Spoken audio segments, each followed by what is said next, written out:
Hi guys, welcome back again to Elevate Procurement Dialogues. I'm your host Lerato Sebata. Today's episode is very special because we have someone whom we've seen play such a big role in the marketing and media space, and his name is Pat Mahlangu. Hi Pat, how are you? I hear I'm the first marketer to be in this Yes, platform. you are the first guest who is a marketer here. Wow. So we are so privileged and Yeah. honored. At least there's one thing that I'm first at. Wow, I love the energy. You can tell we are with the marketing people, ne? Of course. Thank you so much for having me. I appreciate your time so much, Pat. You are someone that we see online a lot, and I Really? admire your work. Yeah, I saw your work online. Okay. Top Thank 16, of course, to be more specific. I think a lot of people can recognize you from that. Yes. But you have done a lot more, behind the scene, and you run an agency. And I just wanted us to talk about, the power of digital marketing and evolution. Since in this platform, we are more about creating transformational leadership and journey for the upcoming leaders, and then also empowering entrepreneurs. Procurement plays a big role, right? Absolutely. In creating that market linkage. Yeah. But also sometimes the challenge to find these SMMEs, and you do marketing, which I think is a great connect to see how they can present themselves to, be plugged into the supply chain. From where I'm sitting as an entrepreneur, having run an agency for 4 years now, formally, more often than not, we don't intercept or interact with procurement, which I think that also on its own presents a gap, particularly from a knowledge sort of perspective. And what I mean by knowledge is how do we then interact with the procurement officers? True. Because we interact with what you guys call the end user, Yes. which in many cases would be a The marketing brand manager, manager, marketing. a brand manager, and. And oftentimes, procurement is also seen as the enemy of I know. marketing. So today we have two people that are important. Yeah. And then it's good because I wanted us to have this conversation. The creative side and marketers, they pitch for business, right? Into procurement, or rather into organizations, and not going through procurement teams. Then after you say, yay, a pitch was accepted by this brand, and now you're brought back to procurement, like, hey, you need to start with this and that and that, and you're frustrated. Compliance and everything else, and all the documentation. And yeah, it's really a fascinating platform that you're building and the conversations that you're starting. And I'd like many entrepreneurs to be exposed to it, because for many of us, we do really stumble with procurement, from a compliance perspective. True. From even just the processes, and unfortunately it's not the fun part, the admin that comes with dealing with the procurement officer. And people don't like it, especially the marketing team, like, you know what, I'm a marketer, I don't deal with this is not our language. And that's one thing I noticed, that the language is different. Right? What we call a tender, you guys sometimes call a pitch. Yes. A scope of work, you say it's a brief. So, it's a bit different. Yeah, absolutely. Yeah, it is indeed terms of reference. Yes. Being the brief. But yeah, I think it's a great platform, and we need to be exposed more. Thank you. Yeah. So I just wanted to focus a little bit about your career. Yeah. Firstly, as an entrepreneur, and just the work that you're doing with SMMEs as well. Yes. Because part of procurement is to drive a transformational agenda, and that will connect with what I guess Top 16 and other person brands does. Yes. So for those who don't know who you are, brief introduction of your career, your journey, and just where you got to. Okay, cool. I mean, my journey as an entrepreneur started, I'd say, formally in varsity. At university, I was that guy that sells second-hand textbooks on the university lawns. Yeah. The bookstores didn't like us because we were preventing the students from buying books, brand new books from them. So I used to sell that. Then I started a clothing brand, believe it or not. Wow. It was called Swaggy Campus Life. So you're entrepreneur at heart, Nji? Yeah, so then I started that, and I dropped it. Then I co-founded what was called Varsity TV at the time. So it was a media platform at university. So we put up big plasma screens at cafeterias, and then we sold advertising, you know, through that platform. Then, ran that for like 3 years. Then I had a fallout with my then business partner, and I was actually finishing off my master's. Actually, I was just only left with the research part, and I thought to myself, what do I do? You know, because all I ever wanted was to be an entrepreneur. Yeah. I mean, I remember I used to say to each other, like, we are not going to work for anyone. Actually, the reason why I did my master's, it's funny because it was in our honors years, the business wasn't really making, you know, a lot of money, you know, and we thought, look, what is the biggest expense that we have as students of just being in there? Because he was from Polokwane, I was from, I'm from Denilton. So going back home is not an option. You don't have someone that you can stay with, you know. So we're like, okay, actually, let's do our masters. Then you'll get bursaries that will pay for accommodation and school fees.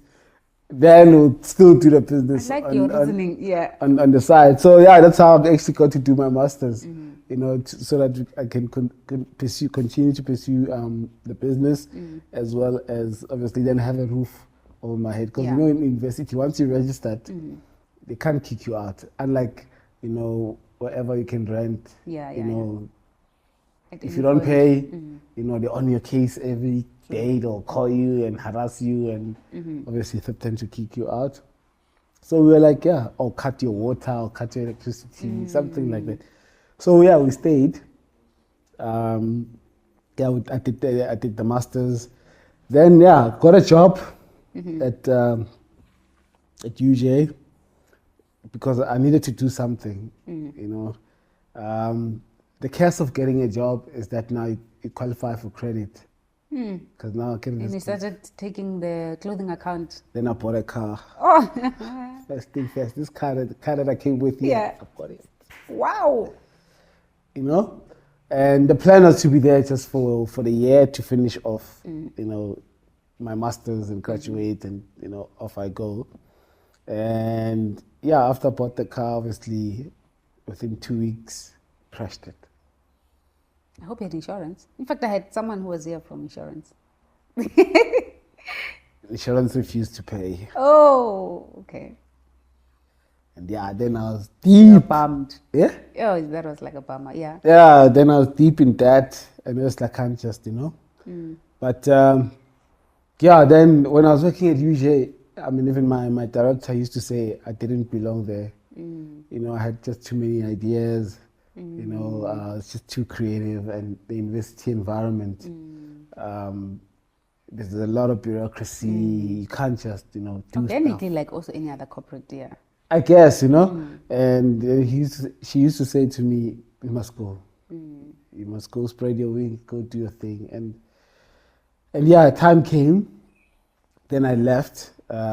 When I left, I joined another agency because I consulted my mentor, one of my mentors, Rel, and I was like, I want to start my own agency. And he was like, hey man, the best way to go about it is that you must go work for an agency first.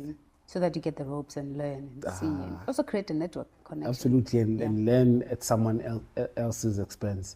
So I took that advice, then I went to work at an agency, and I was only there also for 3 months. Then I was out.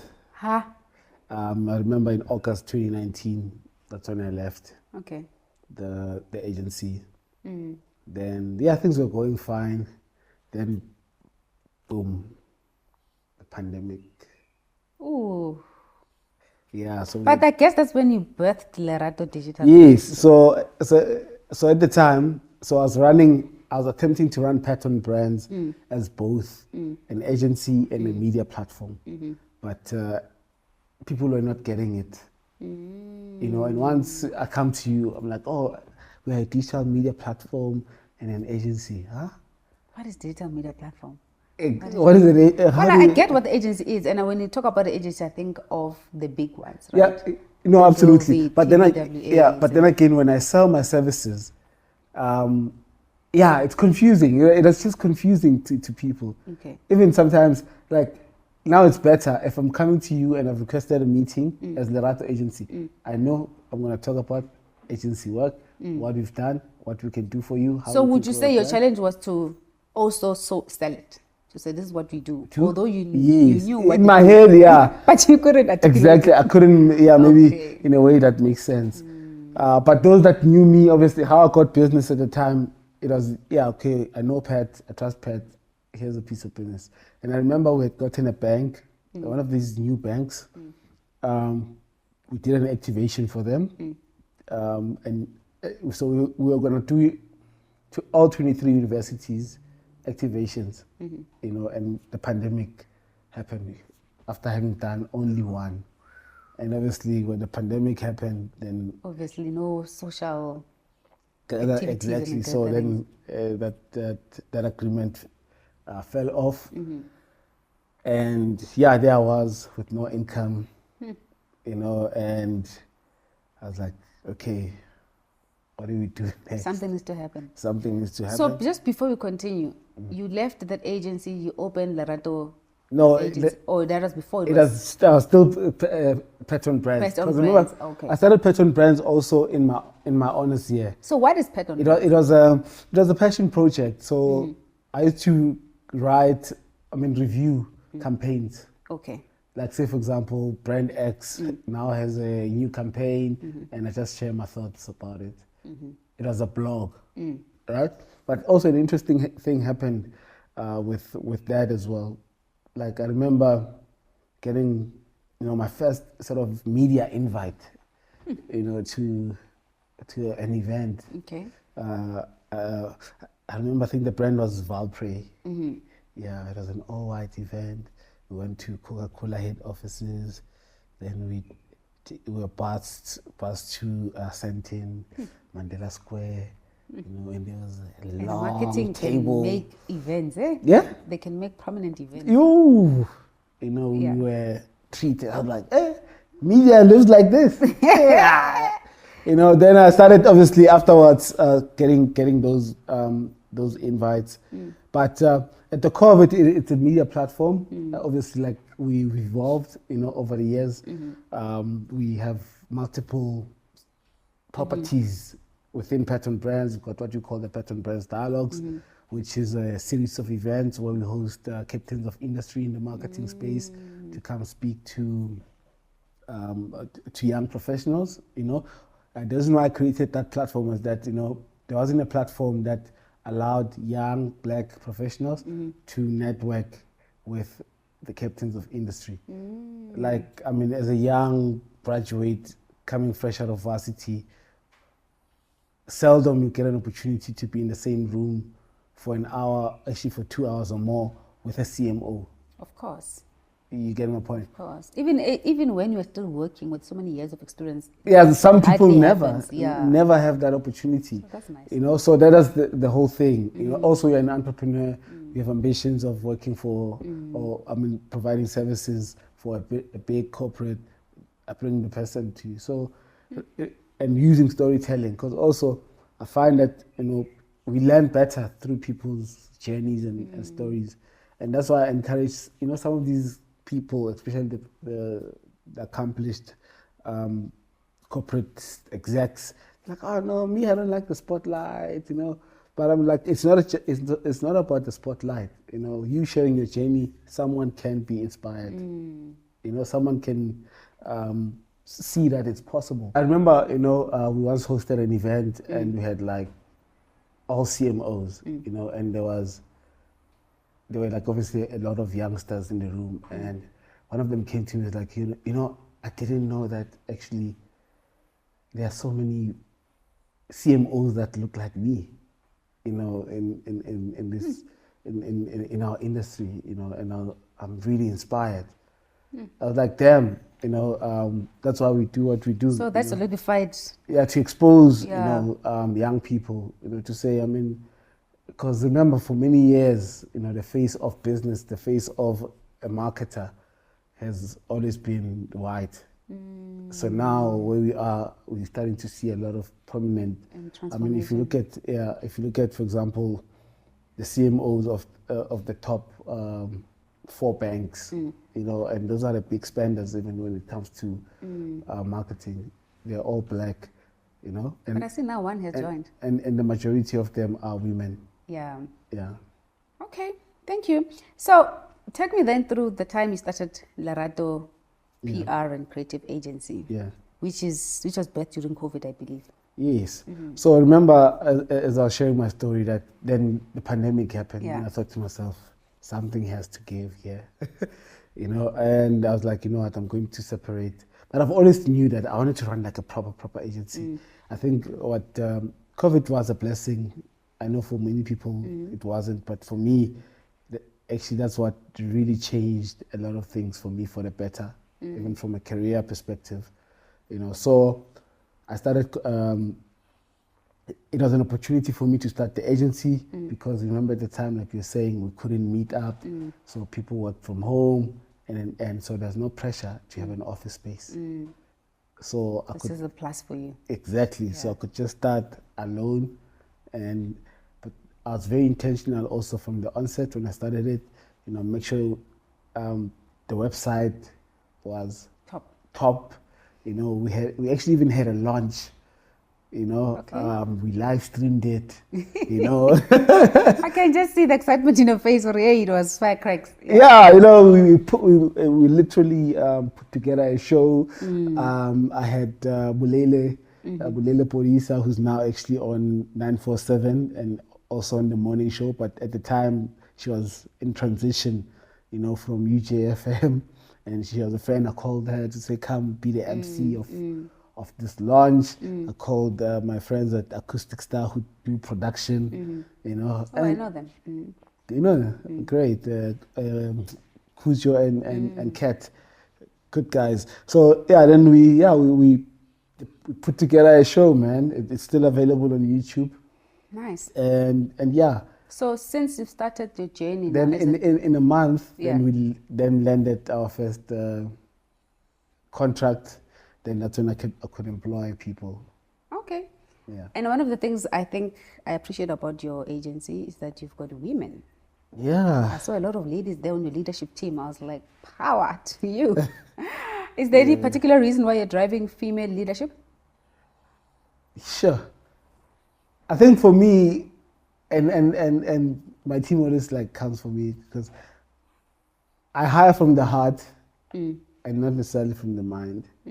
So what I mean by that is, I mean, I think for the longest time, even in my journey, I've been an underdog, you know, and I feel like also with the privilege that I have and the position that I have, I can give more underdogs an opportunity. You get my point? Is that why then your slogan is creating brands that people love? Crafting brands that people love. Yes. You're all about love. In terms of you being an entrepreneur that jumped right from work and then you started your business, how has experience been when you're dealing with procurement, at least to whatever level of exposure you have dealt with? And what advices can you give others to better prepare?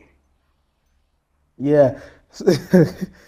Interestingly, you know, obviously, like I said earlier on, I don't really intercept quite a lot with procurement. The only time you hear from supply chain is an RFQ. Compliance, send us this, fill in this, let's add you. The process takes 8 weeks. Takes forever. Onboarding takes forever. You know, and it's something that also I'm learning, you know, to establish relationships or connections with the procurement office, because ultimately they hold the key. Because, for example, I'll give you an example, right? You meet up with a marketing manager or a CMO, whoever, who's in marketing at an event. Oh, great. Oh, so what do you do? Oh, no, I do marketing. Oh, yeah, actually, you know, we're actually looking for a new agency, and let's exchange numbers, email addresses, send me an email, send an email, Then a couple of days down the line, or even a weeks, hey Pat, we have a problem. What is the problem? Procurement. Procurement is saying we've got 5 agencies that are already in our database. Why are we not using them? Why you? So now we have to justify. Yeah. And the thing is also with procurement, unlike marketing, which is out there, it's hard to, seldom you meet a procurement manager or supply chain person, and you don't also, like you say, the lingo thing, and you don't understand the lingo that procurement people use so that you can easily click with them and be able to, but also I understand from a compliance and also from a ethics perspective, the lines as well can be easily blurred. So then how can an entrepreneur prepare themselves for that from your experience now? You need to learn. Yeah. So what I mean by that is obviously watching podcasts like this, inform yourself about what's happening in the world of procurement. Yeah. What are the processes? Like what is the terminology? How does just understand how does procurement work? I don't think we understand fully and appreciate what procurement does. Yeah. You thinking, oh, I'm only servicing marketing, for example. But through procurement, you can also even find yourself servicing other, even as an agency. We think our clients is only brand managers and marketing managers, but no, you can also work with someone in HR. Yeah. Because HR also has a different function from internal comms, for example, depending on the structure of the organization.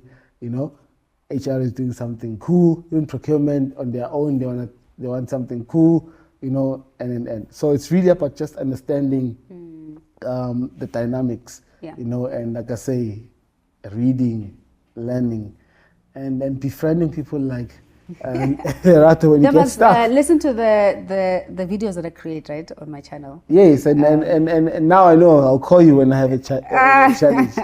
I like that. At least now we've met in person. Yes. So part of procurement's role is to drive transformation through enterprise development. Yeah. And there's different initiatives that are explored. You do top 16 yes, youth brands, right? You celebrate them, and there's awards and stuff. Yeah. So why do you do what you're doing, firstly? Yeah. And then is the idea to connect and plug them back to corporates, exposed? Yeah. Just tell me a little bit about that, because I think there's a synergies that procurement drives with what you do with that vehicle of the top 16. Absolutely. So the top 16 Youth-Owned Brands Awards started in 2022. And really, when it started, that's due to my 2 passions. One is brands, 2 being youth development. Okay.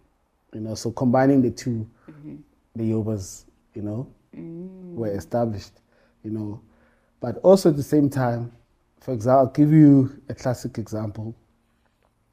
Even though I run the Lerato agency, today, and we're now in our 4th year, we are not cruising nicely as we should. Yes.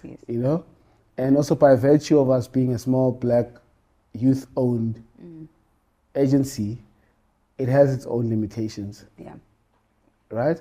So for one to get to work with a big, say, multinational brand, for example, either you have to work under a big agency or there's no other way. Because what these big multinational brands do is that they sign global deals somewhere in London, in New York, with the agencies that side. Then those agencies are then tasked to execute in the South African market. So as a young agency, your chances are close to 0 that you'll ever get to work on a big multinational brand. Even for me, from a Yoruba perspective, if you look at the standard at which the Yobas are at. I mean, we hosted it at the Stanton Convention Center, 2,500 people. We had an exhibition, and zero budget, marketing budget. You know, it's just social media, and. But, and I was thinking the other day that if it wasn't our brainchild, we wouldn't have been afforded an opportunity to work on a property of that size. I was going to have to pitch against all these other big agencies, and we were going to be overlooked. Well done on having to get convention center for one. Yeah, no, and it wasn't sponsored, I have to say. Oh, okay. We paid 7 figures, so yeah. Lie. So, but for us to do the event of that magnitude, is that we had to. Ordinarily, we wouldn't have had the opportunity. So now, what is the solution? You know, that everyone in marketing or every young black person who starts an agency today, having the equal opportunity to work on brands that will one day become globally competitive. It means that we have to build our own made in Africa strong brands that will then grow and become globally competitive, that will afford a black-owned agency. I see what you mean. So I'll give you an example, classic example. Although obviously I don't know the full story and the arrangement, but I know for a fact, Batu, for example. Shout out to. I know he's wearing Batu. Of course. Oh, is Theo your friend? No, we're not friends. Okay. Fact checking. I wouldn't buy it because no, it's a good brand. It's a good brand, yeah. Yeah. So Theo, you look at Batu and the agency that they worked with. It's DNA Brand Architects, which is led by or founded by Sylvester Chauke. You know, you can imagine when he started Batu, for example, there's a high chance that he couldn't even afford the services of DNA. But as they grew, and look at where Batu is today, it's now, you know, I think it's becoming a conglomerate now. Exactly, and it's ripe to take over the world. Right? And if that partnership continues between DNA and Batu, you now have, you know, DNA working on a big multinational brand. Oh, I see what you mean, yeah. So your aim now is that you, with the youth brands, and including obviously your agency, is to basically create your own and grow to a certain point that you start being able to compete at a global leadership level. But it's not only for Lerato. Also the others, right? It's for all the other black-owned agencies that now, for example, here's how, in simple terms, you hear with the feedback, you know, that we get from some of our winners, even those that don't get to make it, you know. Number one, start by recognizing you. Some of them are like, I wasn't sure that I'm building a brand. I just thought I was, you know, hustling and trying to make a quick buck, right? Once they win a Yoba, there's now pressure, but good pressure to maintain the brand and grow the brand, and you know, and also what you've seen that after some of these brands, after winning a Yoba, they're opening more stores, they're getting more investments for their businesses, and. So it means now it's a known fact. The reason why even big corporates, they can hypothetically speaking afford to hire creative people to work in their teams, and actually we're seeing a trend where now big corporates are also building their own agencies internally, right? And you now have, say now, all 16 brands, within 5 years, they're big after winning. like let's take even Batu, for example. So Batu had a, say, PR/creative agency, right? When they're starting out. So now they're big. Now they're ready to take over the continent and the world. They're now going to need a media agencies. Because remember, agencies differ. And they all have different skills and specialized. Let me distract a bit. So you're basically saying we're creating an ecosystem, ultimately. That when this one grows, we'll work with another brand that is all youth and black, and it just becomes an ecosystem that is a circular economy type of thing, in essence. Ultimately. Oh, I see. So why are you passionate about youth businesses? Ultimately, that's what's going to happen. Now, even say 50% of our winners become bigger. Roughly 5 new companies will benefit, or youth-owned businesses will benefit. So why are you so passionate about developing youth businesses? Why am I don't know if it's developing, but just exposing them, to basically the why, the Ayoba. Yeah, also remember, oftentimes when you talk about the youth as well, it comes from a place of, the youth is unemployed, the youth is lazy, the youth, right? So, nothing positive. Let me not say nothing. Seldom, positive things are being said about the youth. Okay. So right now what we are doing here is that we're telling a different story of an African youth. Okay, the other side and the other perspective. Yes, and also to your point later on, to one day become the conduit between, corporates and the youth-owned businesses. So now say you are this big, large corporate, you want to work, you're looking for good youth-owned businesses for your ESD or whatever, programs you'll be running. Then you can come to us, and we have a database. We're sitting with a database of over 10,000, youth-owned businesses, and then we can then plug, I see. Connect you with So those. I'm then inspired to ask you this. Sometimes small businesses struggle to create strategic partnerships with key leading agencies, obviously the big players in the market, or with corporate procurement. What advice do you give for one to position themselves to create those strategic partnerships? It is part of the marketing model, right? Absolutely, yeah. Yeah. At the end of the day, it's all relationships. So you have to form relationships with whoever you want to be a client. And when I say relationships, I also say it with caution that also being too familiar with those people can also work against you. So you just need to strike a balance. What I mean by that is sometimes, and I see it a lot, like when people are just too familiar with you, sort of like have a friend thing going on. When it comes to business, they don't see you. But what is the tangible part? So if, let's say I am a small business, I do makeup, for example. Yeah. I'm a photographer. And then I really want to work with big brands.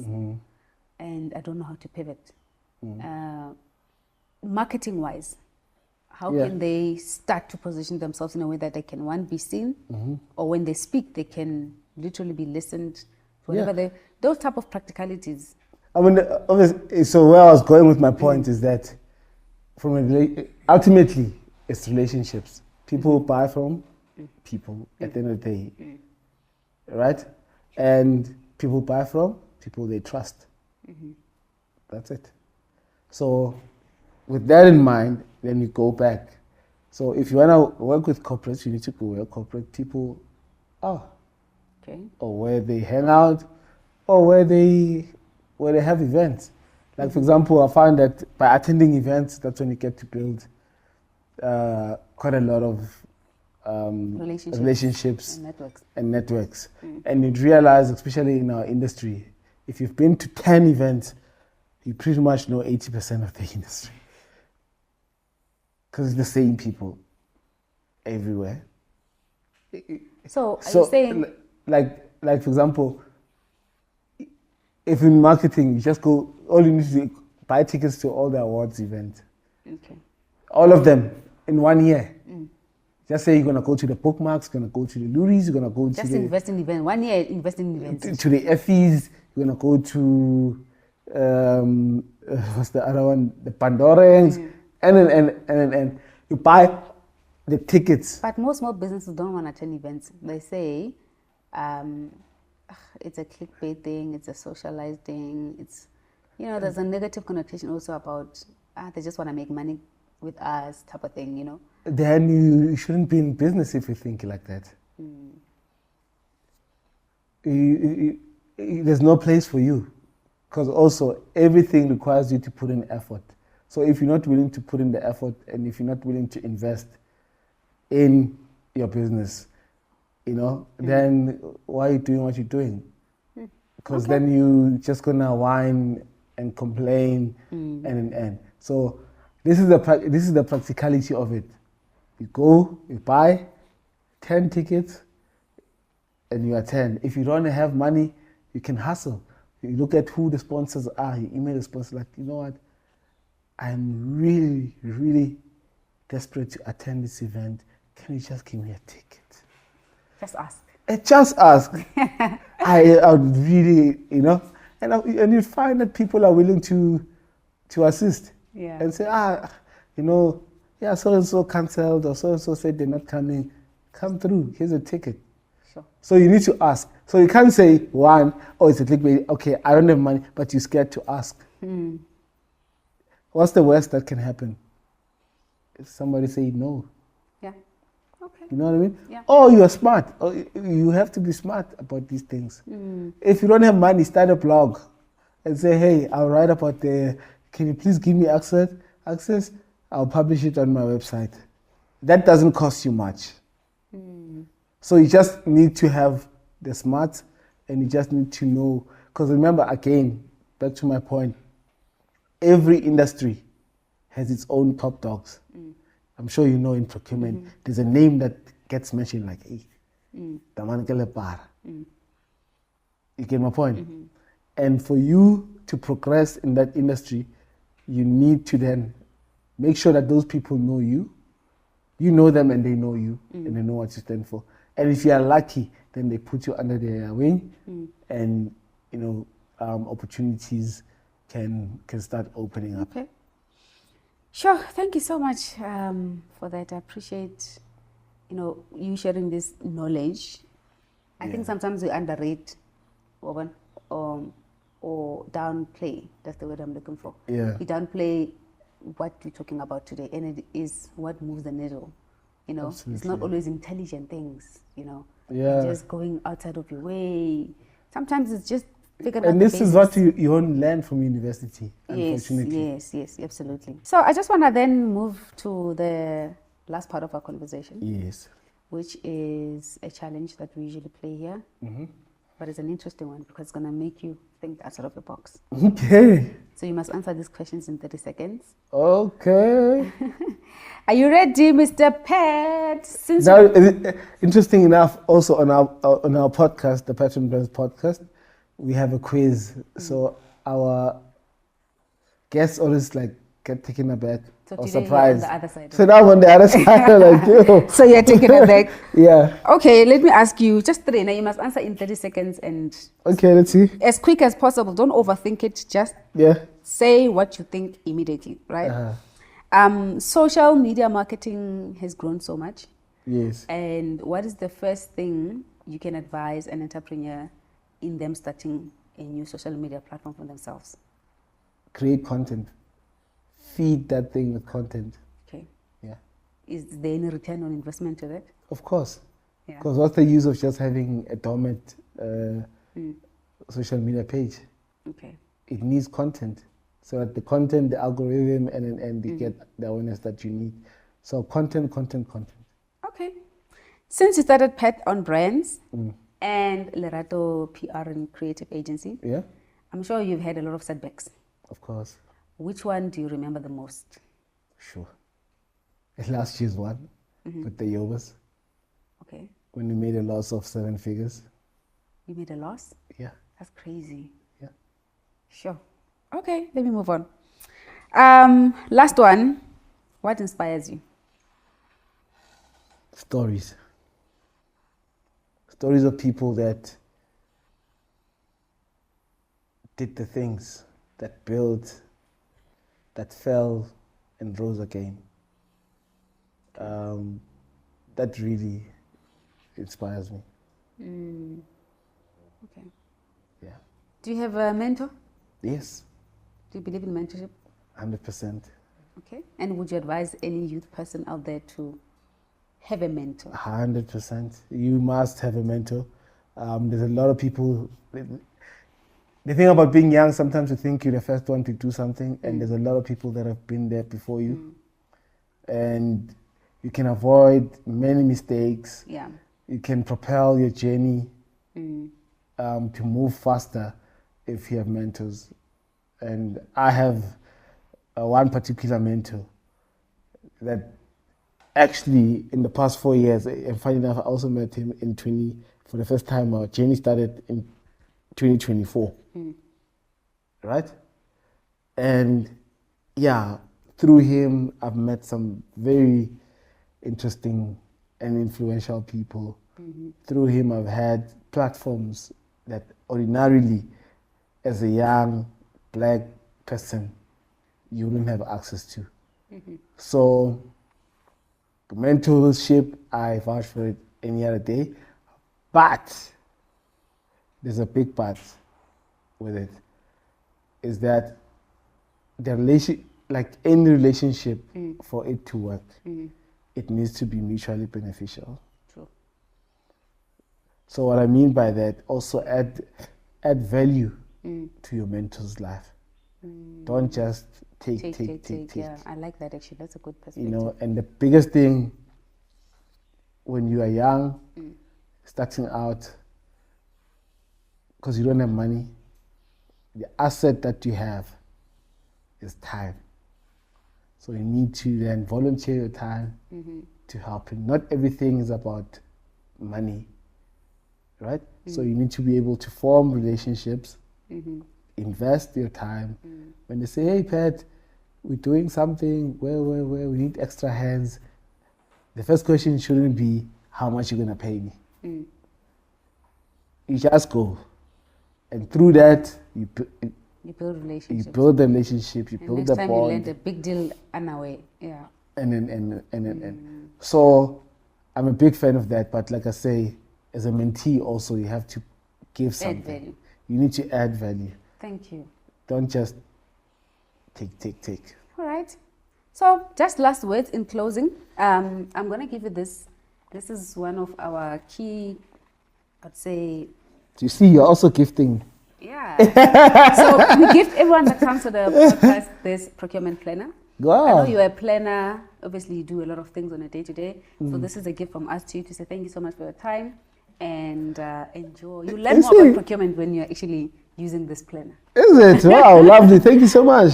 So you are also doing the things here, Lerato. Oh, yeah, absolutely. And, yeah, I'll surely obviously remember this. When you're there, someone will remember procurement with Lerato. It will click. That lady, the podcast. Yeah. No, Pat, thank you so much. This is how it's done, man. Thank you.